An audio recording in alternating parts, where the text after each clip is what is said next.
For this morning, I'm going to start with a question. What does it take to lead a company that is $25 billion turnover and has 200,000 odd employees? I think I'm staggered by the number, and when I speak with people, I figure more and more that running a company like that is just so challenging. And what does it take for a woman to run that company? Is that any different, or is that easier? To answer some of those questions, I take great pleasure in Revathi Advaithi, CEO, Flex Industries.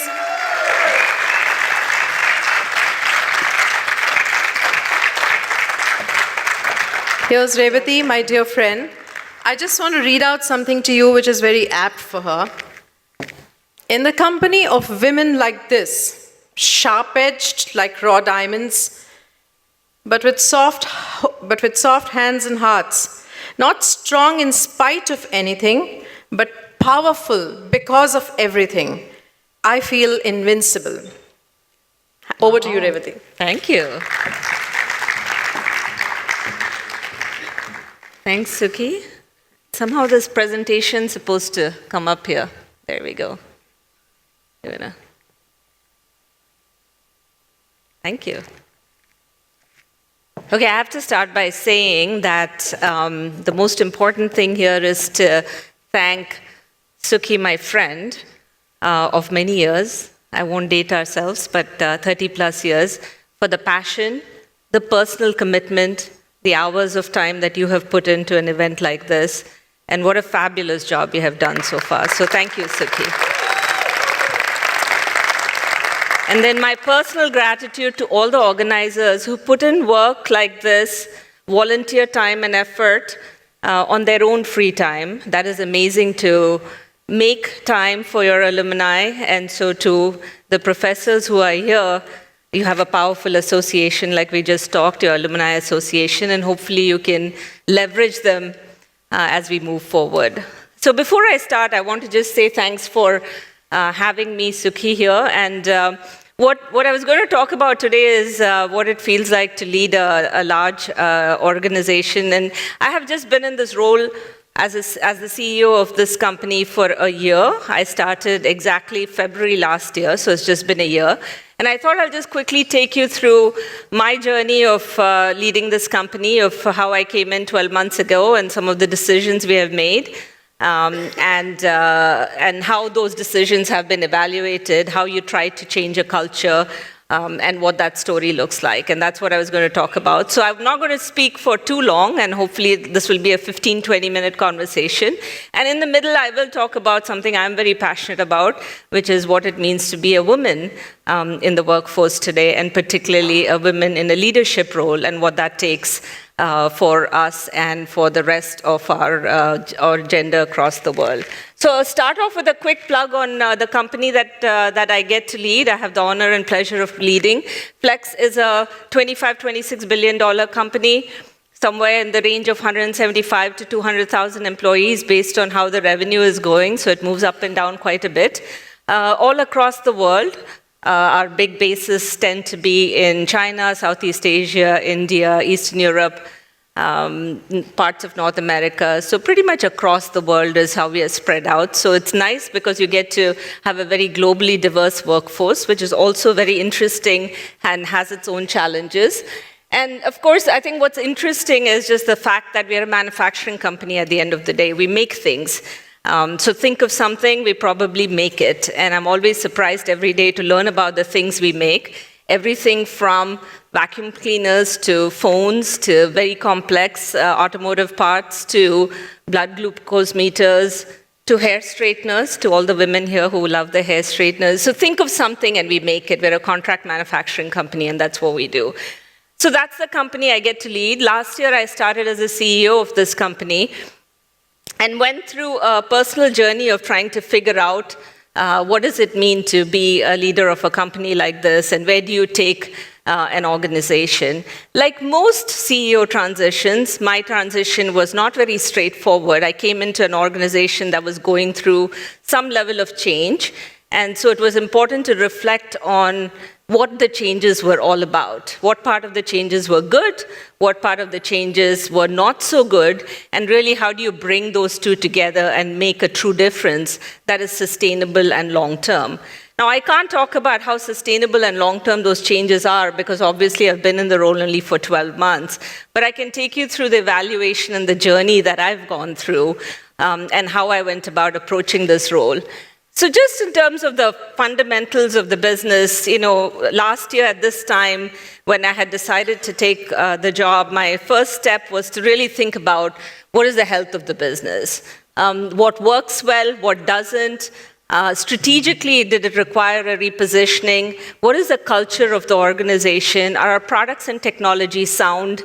And just going through a very straightforward set of evaluation in terms of where do we take this. And I'd say, having been in many different businesses which are in different end markets and different types of products, I'd say this type of evaluation is fairly straightforward. Doesn't matter what you're doing, whether it's a small business, whether it's an NGO, whether it's a large complex business. At the end of the day, and looking at the health of the business is not rocket science. So I'd say that was the starting point of all the conversation.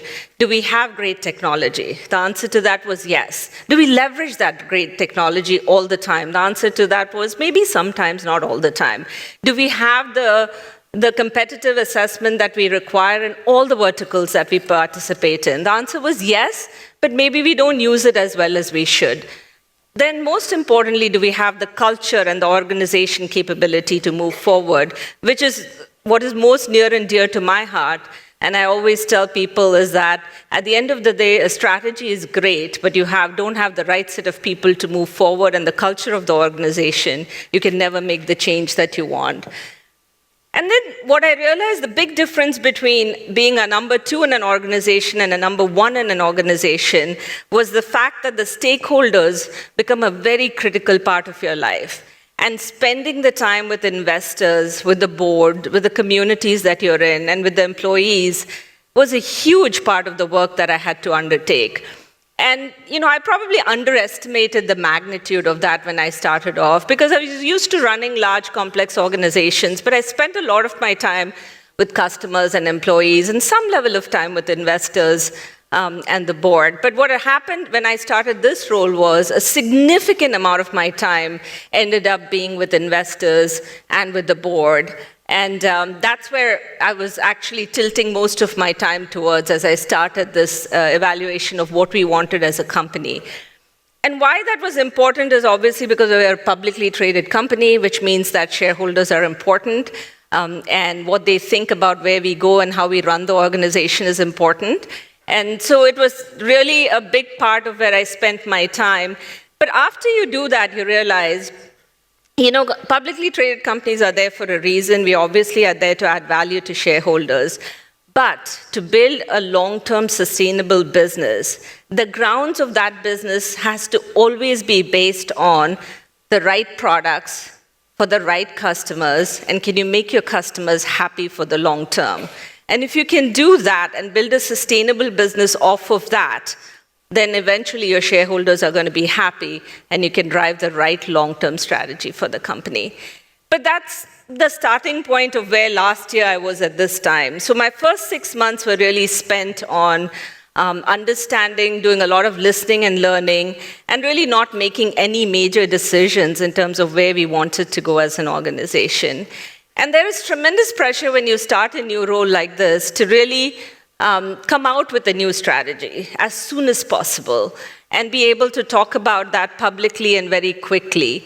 But I spent most of my time this last year actually not coming out with a very public strategy, not really taking the time to, like I said, to talk to our shareholders and our investors about what the long-term strategy is going to be, because I thought I should do a listening and learning tour for the first year before we really talk about where we're going long-term.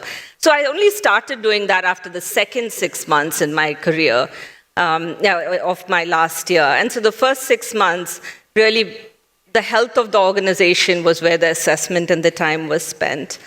So after doing all of that, I came up with a simple approach, working with my team, and said, okay, so what is the approach of how we're going to manage the business? And we said, okay, this is not rocket science.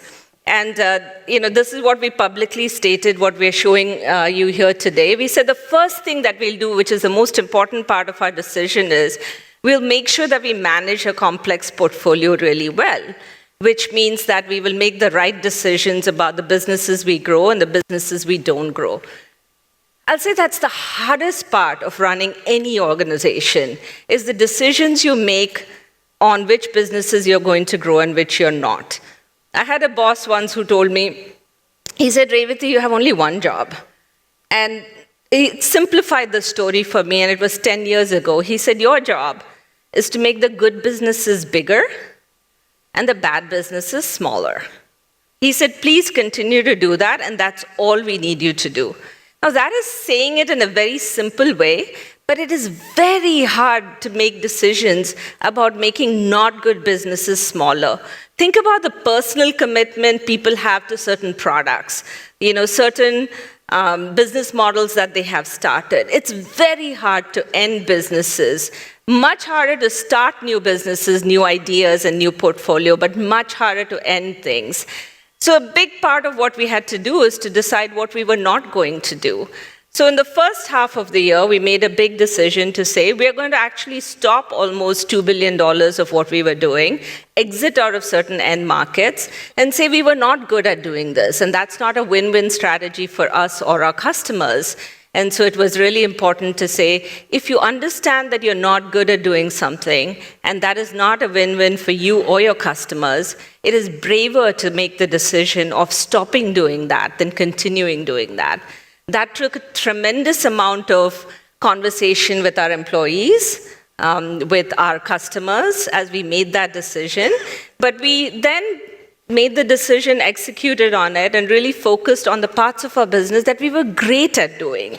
And that was what is important to our employees. We said we make some very complex things really, really well, and that is the kind of technology and product we want to focus on bringing to market. So the idea of how you manage your portfolio to really improve the long-term sustainability of the company was the first part of the overarching strategy of our business. I think that applies to anybody. I think that, like I said, it applies to not-for-profits, it applies to small organization, it applies to large organization. First part of your decision always has to be, what do you want to do well, and what do you want to stop doing? And really focus on that. And it sounds very simple, but usually it's one of the toughest decisions anybody has to make. And then the second part, which I'm passionate about, is driving disciplined execution. And that is very, very hard to do because large organizations start a lot of pet projects and really don't see it through. I know you're stopping and saying, oh, that's surprising. What about things like the Toyota production system or the Danaher business system or all these systems that organizations drive? I would say that those are all important parts of a strategy for an organization, but having it consistently driven across every factory you have, every business process you have, is hard to do. So the idea of driving disciplined execution around 175,000 employees, 120 plus factories, and all these countries that we participated in for every end customer was very important to me personally. I wanted that experience to be consistent for our employees, for our customers, and for our stakeholders. So what would be an example of driving disciplined execution? I give this very simple example. A customer sends an order. We do massage it for forecasting purposes. We upload it in the system. It goes to our factory. Our factory makes the product. Then you ship it out to a customer. It's called a sales and operation process. Everybody does it. It's a very simple process, right? Well, I have been in 3 different organizations most of my career, probably 20 different facilities I've worked in through that. Each one of them does it fundamentally differently. And I've always wondered, why not one type of process? People write books on these. Consultants charges millions of dollars, sorry Rajat Gupta, but they do, right? Millions of dollars to teach us this all over again every single day. But why can't we just take that and be disciplined about it and just do it every single day the same way all over again, learn from it, correct it, change it, repeat it all over again. So these were the kinds of fundamentals we were telling the organization in terms of disciplined execution. Every single day, repeatable, reliable processes was important. And for my organization, where we stand today, like I said, with such a complex organization, it was very important to get that right. So we said, fix our portfolio. Once we fix it, we know what we're going to do. We're going to be disciplined about how we execute to that. We're going to be consistent. We're not going to fall in love with things we don't want to do, and we're going to be very consistent about the processes we drive. Then the third thing, of course, the heart of every organization is what kind of innovation do you have? What do you design? What do you make? What really drives the pulse of the organization? So really driving for more innovation at the root of our business was really important to us. So for example, one of the things we make really well is blood glucose meters. And you think about this, diabetes is such a healthcare issue globally, and blood glucose meters is fundamentally an important thing for any diabetes patients across the world. Our company happens to be the world's largest manufacturer of blood glucose meters. And think about everything that is changing in a space like that. The idea of being able to embed technology within the human body today and the decisions that you can make are unbelievable. So for us to be at the next generation of thinking about what do blood glucose meters look like 10 years from today, when there is no human intervention at all for how insulin is administered into a human patient was important. So to really have the organization step back and say, find the areas where you're going to innovate way ahead of the curve, and being able to invest in it today was really important. Or the example around autonomous cars. We are probably one of the largest manufacturers of devices for autonomous cars. Autonomous cars haven't hit the market mainstream yet. They probably won't be there in my lifetime as CEO. But the fact that we needed to innovate and make sure that we were pursuing those types of manufacturing strategies for the long term of our company was important. So that was kind of the third thing we decided to do. And then, of course, it's important to our shareholders to generate a lot of cash and invest that cash prudently, and making a commitment that we will do that and not get enamored by new ideas that were not consistent with our investment thesis was also important. So we said we'll be consistent about doing that. We defined what good returns look like. We defined the hurdle rates. And we said if we do 1, 2, and 3 well, then 4 is going to follow. And then the long term is going to be driving the right profitable growth and market leadership. So I'll just say that running complex businesses is complex only if you make it complex. If you simplify it into the same few sets of things that you do over and over again, it becomes much easier than what it is meant to be. I always tell people this all the time, and I would admit this in front of the professors who are sitting here, is that I was not a great student when I was in Pilani. And maybe one of the reasons was Pilani is a fantastic place to have a big social network and do more things than just studying and attending school. So most people ask me, they say, how did you go from being an average, sub-average student to running a complex business like this? And I say, well, it's because it's not too hard to run complicated businesses, actually. You have to do the same things over and over again. And when you do that 3 or 4 times, you learn from it consistently, and it's not that hard to repeat itself. Now, I know I'm oversimplifying this complicated story. If you ask my shareholders, they'll say, oh, this is not as simple as she makes it look. But I want you to walk away thinking that the decisions you make anywhere in terms of small, medium, large businesses, for-profits, not-for-profits, always follows a few fundamentals. And as long as you're honest to those fundamentals and those principles and implement it consistently and all the time, it works. I think it's worked at least for the few things that I have done, and I'm hoping that it works for the strategy we are driving today. But what does all this mean in terms of employees and organizations? So for me, the challenging part was when you have such a large, global, diverse organization and employee base, how do you set goals and expectations and have it cascade out, and for people to actually feel something with it and have a connection to it. And for that, I felt simplification was the core of everything we needed to do. And for that, we said we really want a very consistent, simple goal-setting process for our employees, and we want them to be able to feel it for each one of them. So our shop floor employee in Zhuhai, China, or our shop floor employee in Chennai who's making a cell phone needs to have the same view of the goals that we set for them as some finance leader who was sitting in the corporate office in San Jose. So that was the goal in terms of engaging employees and seeing if we can connect the dots across the 170,000+ employees. So for that, we said we really want to find 4 or 5 key goals that we want to connect the organization with. And we said it was around a few metrics that we defined for ourselves. I would say that has gone okay. It has gone okay only because it's a hard thing to do. It's really hard for this same set of employees all across the world to feel connected by a common vision and a common purpose. And when they get up in the morning and come to work every day, to feel that it means something to them. And every time I go out to factories and facilities and to meet our employees, I ask the same question. Do you know what our goals are?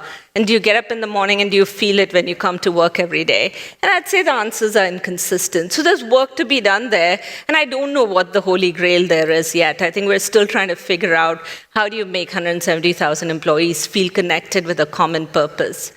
And to that, we're actually rethinking and redefining our vision, our mission, our value system, all of that, hoping that we can find a common value system that connects all our employees much better than it does today. So just work to be done there, but we're trying to simplify our whole process around connecting our employees across the world. The one thing that I'm very passionate about is behaviors. And the reason I'm passionate about behaviors is because having grown up in a manufacturing industry and in a diversified manufacturing industry, it is very, very hard to find a culture and a set of behaviors that connects everybody together.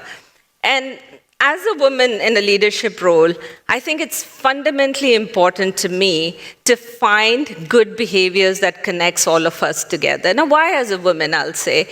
Because there is something, I think, as a women leader that I expect differently than some other people. For example, I'm huge in terms of how I feel people collaborate and talk across organizations. And, a lot of my colleagues who are men say, well, I feel the same way.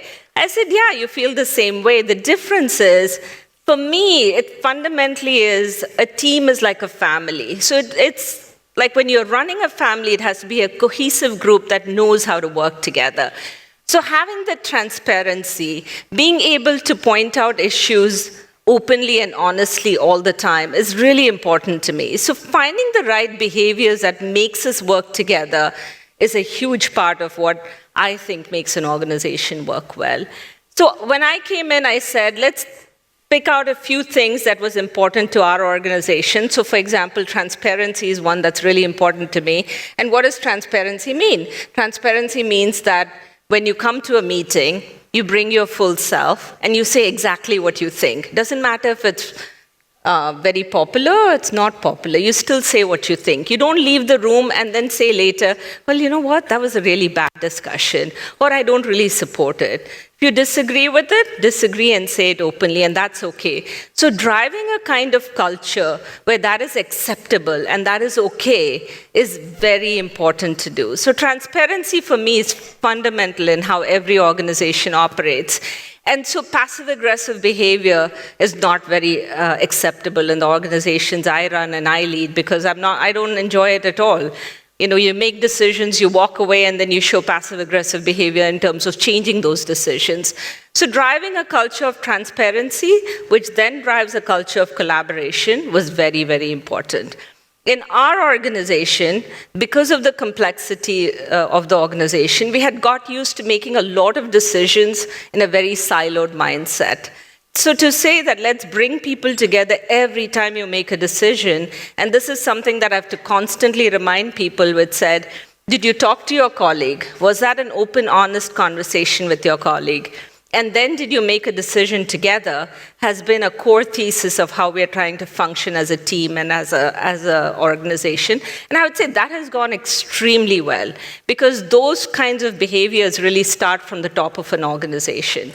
And if the leaders of the organization emulate that type of behavior where you say, it's okay to disagree. Let me honestly and openly salute you for disagreeing. It's fine.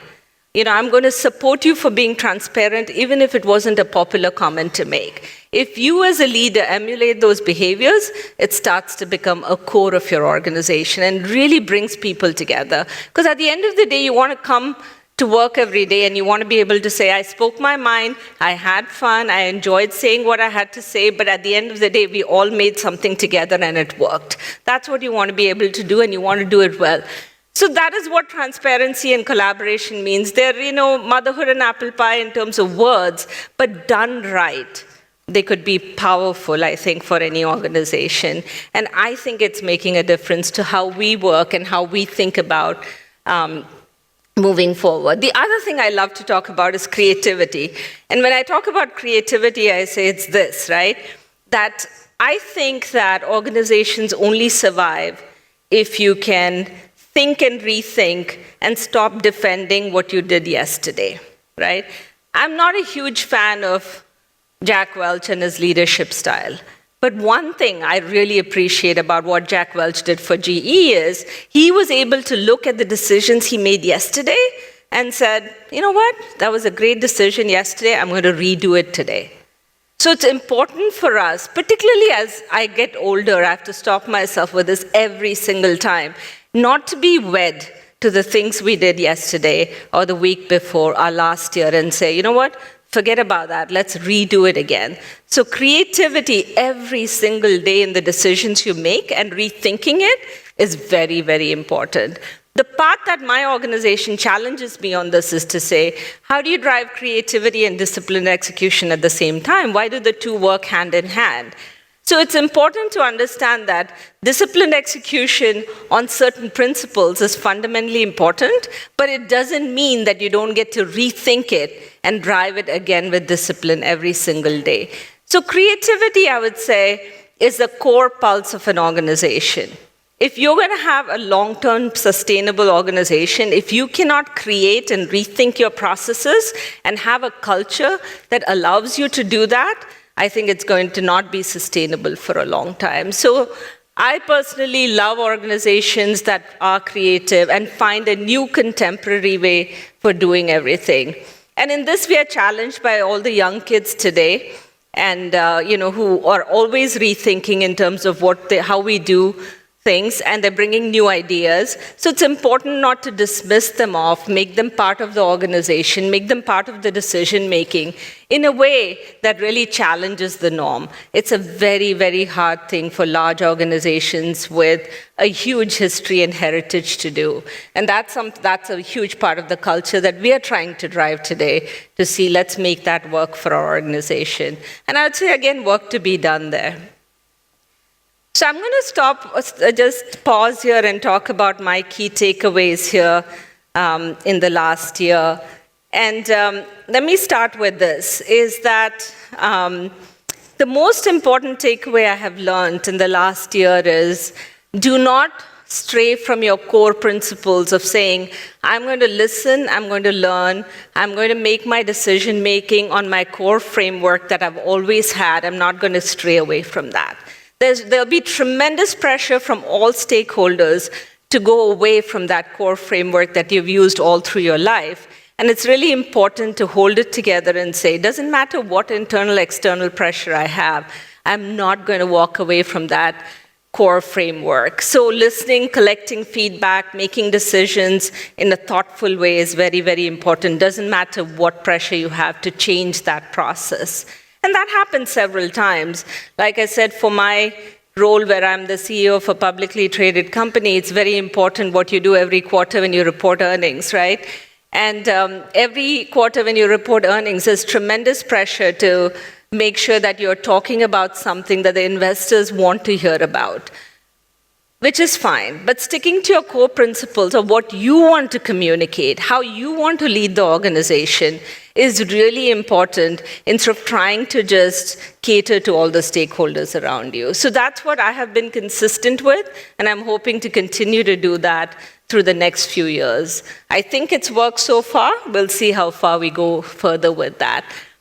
The urge to make huge changes quickly is something that I've resisted, and that goes with the listening and learning. And the reason I've resisted that is I go back to the fact that there are some fundamental principles of how you run an organization that doesn't change.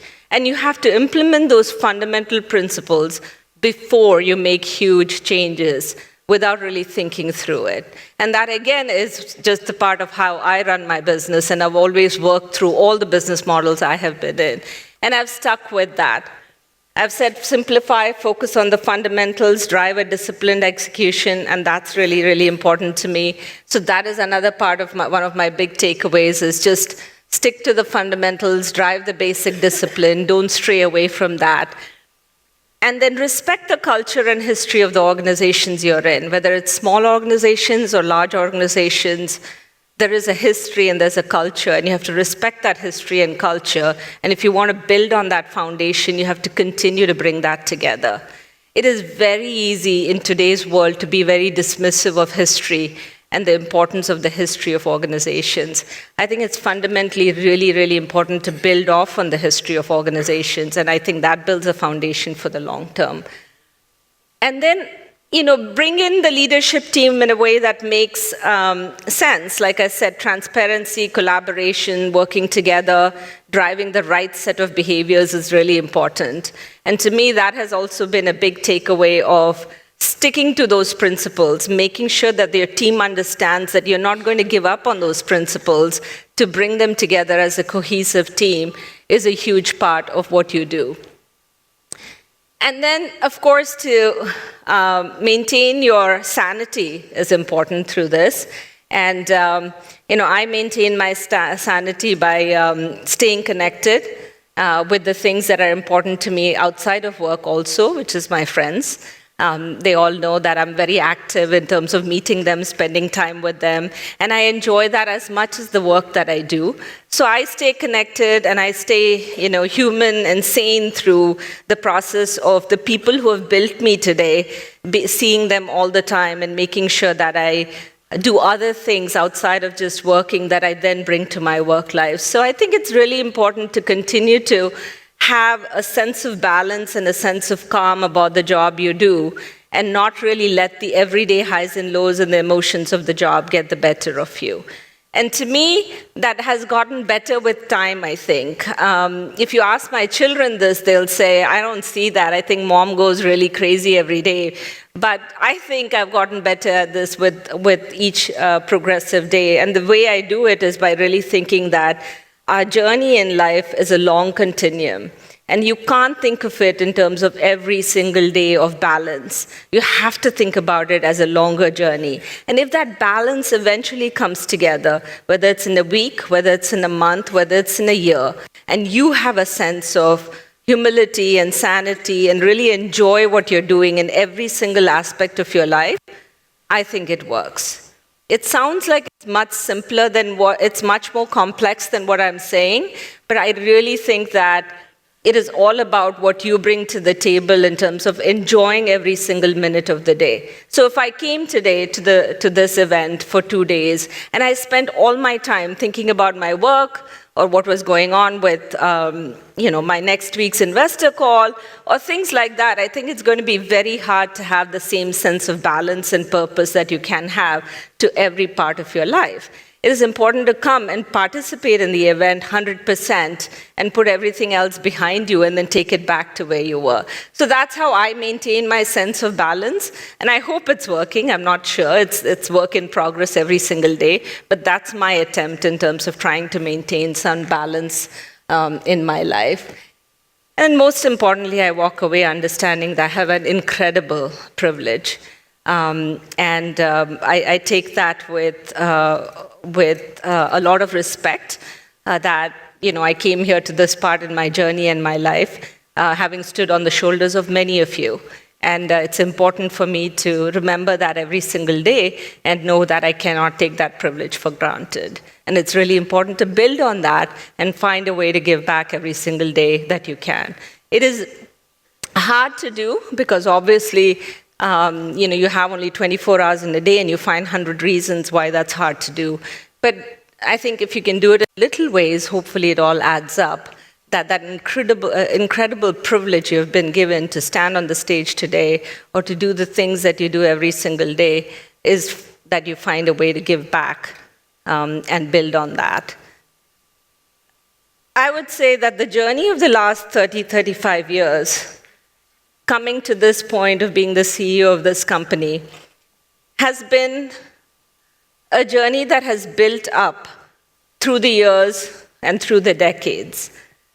And it has not been an easy journey all the way through, but if you look at that and say, you've made the best of it, doesn't matter how easy or hard that journey was, but most importantly, you enjoyed every aspect of it, I think it makes it worthwhile. So as I look at the last 30 years, starting from BITS Pilani to every aspect of the last 30 years, I would say it has been an enjoyable progress. It has been an enjoyable journey. And hopefully that journey comes together, bringing the right set of business principles, bringing the right set of work ethics, and bringing the right set of behaviors that I want to give back to the organizations that I lead and the communities that I participate in. And if all that comes together, it's success. So I want to just stop here and thank all of you for coming. I want to say that it's an incredible honor and a privilege to be on a stage with my friends from Pilani. I never would have thought that I would be doing this someday, so it's an incredible privilege. I sit in the middle of some brilliant people, 10-point graders and all of that, in the middle of me sitting here today. Oh, don't ask me about my grades. You can go look at it. It wasn't very good. I barely graduated, I tell people. So it's an incredible privilege to be in the middle of such brilliant people, but most importantly, such brilliant human beings. And I appreciate all of you for coming, and thank you for your time.